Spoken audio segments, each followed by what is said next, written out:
আজকে রাজ্যের মুখ্যমন্ত্রী এই কাঁথির সেন্ট্রাল দুর্গোৎসব কমিটির পুজোর যে শুভ উদ্বোধন করলেন, এটা আপনাদের পুজো কমিটির কাছে বা আপনাদের কাছে কত বড় পাওয়া?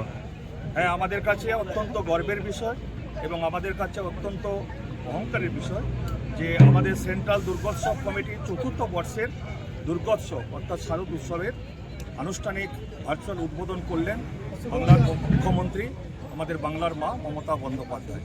এবং আমরা এই পবিত্র মহালয়ার পবিত্র লগ্নে আজকে এই দুর্গোৎসবের অর্থাৎ পুজো 2024-এর আনুষ্ঠানিক উদ্বোধন হলো। এই উদ্বোধনী অনুষ্ঠানে বহু বিদগ্ধ গুণীজন উপস্থিত ছিলেন।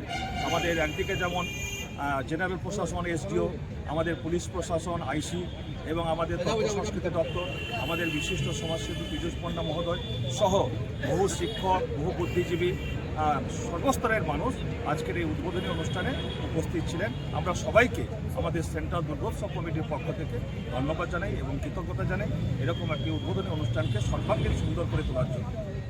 আগে থিমের পুজো মানেই ভাবা যেত যে মহানগরী কলকাতা, কিন্তু এখন জেলার সর্বত্রই থিমের পূজা হচ্ছে। এবার আপনাদের কি থিম রয়েছে? না, আমাদের থিমটা আর দুদিন পর আপনারা জানতে পারবেন। তো এখন গ্রাম বাংলাও পিছিয়ে নেই, তারাও কিন্তু পুজোতে অনেকটা এগিয়ে, থিমের দিক দিয়ে, সাজসজ্জার দিক দিয়ে অনেকটা এগিয়েছে। এবং বাংলার মুখ্যমন্ত্রী বিশেষ করে আমাদের এই দুর্গোৎসবকে আন্তর্জাতিক স্তরে এটাকে তুলে ধরার চেষ্টা করেছে এবং আন্তর্জাতিক স্তরে স্বীকৃতিও পেয়েছে।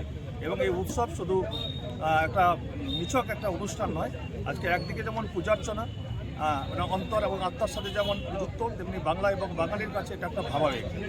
এই উৎসবকে কেন্দ্র করে মানুষের মধ্যে সমস্ত রকমের ভেদাভেদ ভুলে মানুষ বন্ধুত্বের বন্ধন, ভ্রাতৃত্বের বন্ধন এবং মানবতার বন্ধনে আবদ্ধ হন। এবং সেন্ট্রাল দুর্গোৎসব কমিটিও সবাইকে নিয়ে, কাঁথির আপামর জনসাধারণকে নিয়ে একটি মিলন উৎসব, একটি বন্ধুত্বের উৎসব, এই দুর্গোৎসবকে আমরা করতে চাই।